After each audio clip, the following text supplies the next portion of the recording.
All right. Dante said something about the Skip Bayless thing. And when I was reading it, Skip Bayless is absolute trash. He's unqualified. He is a troll, a professional troll. He gets paid to just say dumb, racist, stupid things. This is what he gets paid to do, sitting across from a black person. Right. This is his career. He's made his career off the backs of black men saying ridiculous things that make them yell at him. And that's how he makes all of the money. That said, when he said that thing about NFL owners not wanting to hire black coaches for fear of the intimacy of the relationship between coach and owner, I was like, that makes sense, because foundationally, this country, and Dante, you brought it up, you bring people over here who are skilled laborers, who are amazing physiques, all of the things, body glistening in the, working, actually doing, breed them to be even stronger and faster and better and being able to do all of these things. And then at some point you're like, because I remember my mother, shout out to her, hi mom, I know she's probably listening, took me to see Mandingo because she wanted to go see Mandingo. And I think I was 8, 7. I think I was 8 or 7, Dante. I didn't know about child welfare or anything, but I'm sure this was a violation. And I remember sitting there, it was a slavery movie. Yeah. Ken Norton, the great boxer, Ken Norton Jr.'s daddy, amazing body. Yeah. So the story, those of you who don't know Mandingo, this man's enslaved. They are fighting him like he's a fighter and a warrior. And this is like gladiator games.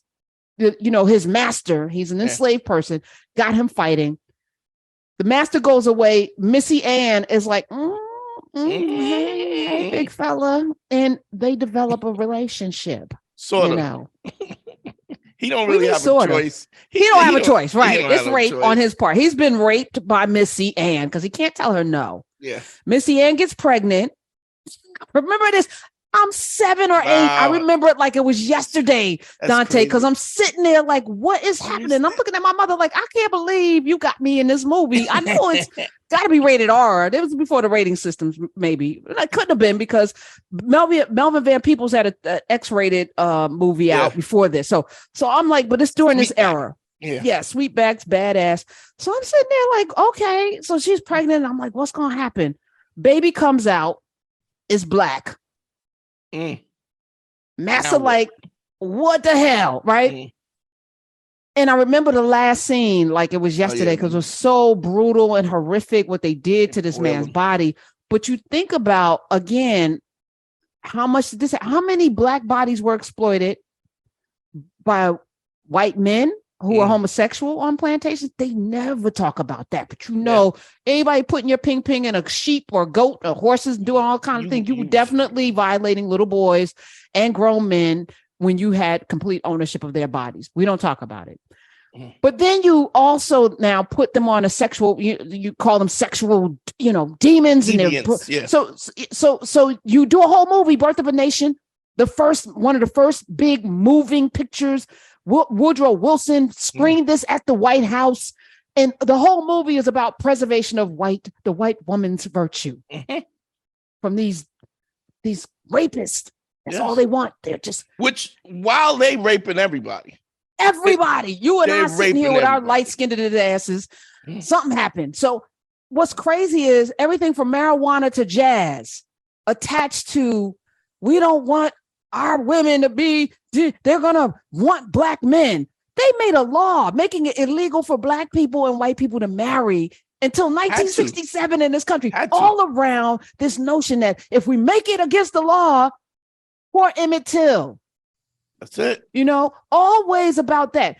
I want to say, baby, 90% of the people who were lynched in the 40s, 50s, and even before, we don't even know, thanks to Ida B. Wells, we know some, probably because somebody accused somebody of rape for somebody else's insecurity, right? About something that you caused in the first place.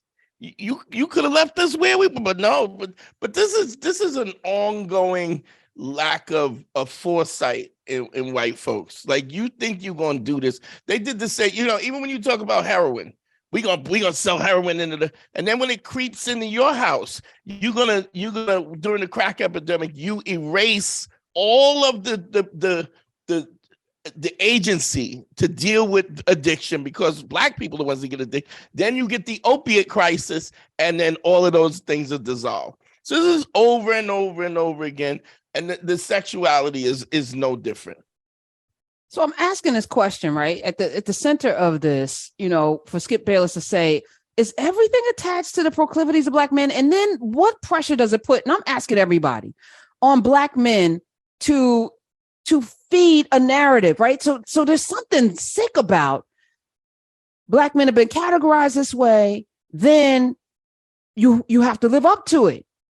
So what if you don't have a 10-inch penis? What if you aren't great in, what if you aren't the person that you talk about body counts and all of this? Like even that question feeds a narrative about y'all that I think does us a disservice as a people. Sure. So how do we start to socialize our men, our boys, our girls around this notion, even the girls being over-sexualized, we're fast and we're this, we're that. If it's like, we don't get to grow, first of all, to be children. We don't get to grow into normal, healthy sexual beings. We don't get to have normal relationships with one another because it's all of these dynamics at play that you got to navigate through. That's at the root of it, somebody else's view of who you are that they projected onto us, and we wear it like it's a coat, like a warm winter coat, and it's not.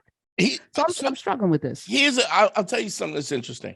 Like, as long as I have a podcast that I've been doing since for long as the life itself, and a lot of times, and I do teach guys how to understand the swag and stuff. But what's interesting is the first thing when I do one-on-one consultations with them, they'll say, "Oh, I just want one girl. I just want a girl. I don't want threesomes and stuff." And their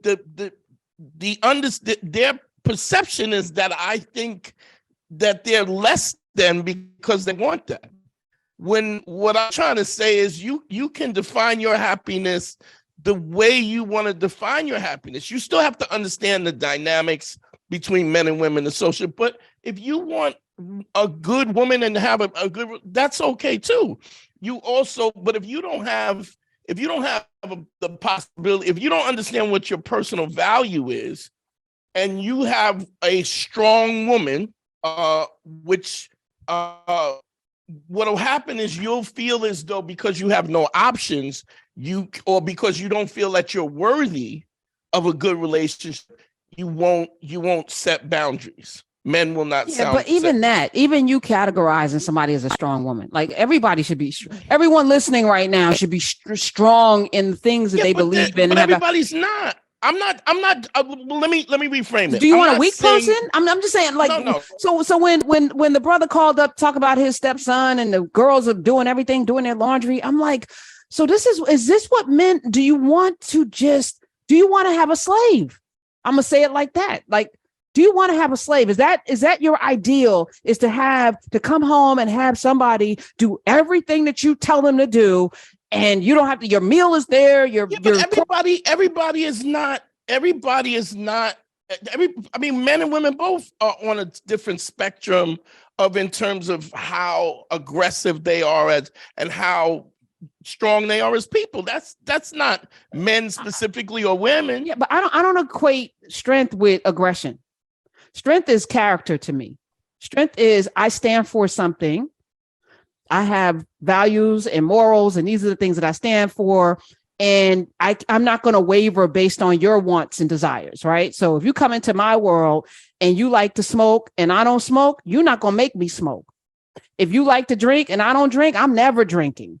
If you like to eat fried chicken every night, I'm not going to sit up and eat fried chicken with you. You do what you want. You're grown, but you're not going to make that's strength to me. Yeah, like, but and strength is you being you, eating your chicken if I don't want to eat chicken. Everybody don't even have the ability. I mean, we're coming from a place of trauma so much that everybody don't have the ability to stand on their own laurels. They're looking for somebody to validate them. That's men, women, and otherwise. I've said this 100 times when they talk about Kevin Samuels and how the women who were 40 years old, who weren't 112 pounds, called up with 3 kids out of wedlock, called Kevin Samuels up and said, why you know what he's going to say. So you're calling for this abuse from somebody who you know is going to deliver it. And then you're mad because you called up to the place for the abuse and then you got what you want. Why would you? And I couldn't understand that watching that menagerie. And I realized what the missing part of even what I was talking about is that inner trauma is that we want this abuse. We want to be basically beaten emotionally, physically, all these things. And we repeat these patterns over and over again. That's why you got to get your therapy and clean all that out so you're not looking for that. But I know dudes whose mothers were overbearing, controlling, overbearing, whatever. And then they always married their mother. Married some woman who didn't respect them, treated them like trash, talked to them crazy, embarrassed them in front of them because it felt like home. And so I totally get it. But what we're talking, and I think this is the thing with Kevin Samuels and all these manosphere guys that are not taken into consideration. It's trauma on top of trauma on top of trauma on top of trauma that we're dealing with. And then you're asked to have a relationship, a healthy relationship, when you haven't even dealt with the fact your own that trauma. Yeah, and trauma in the DNA, trauma in the generation after generation.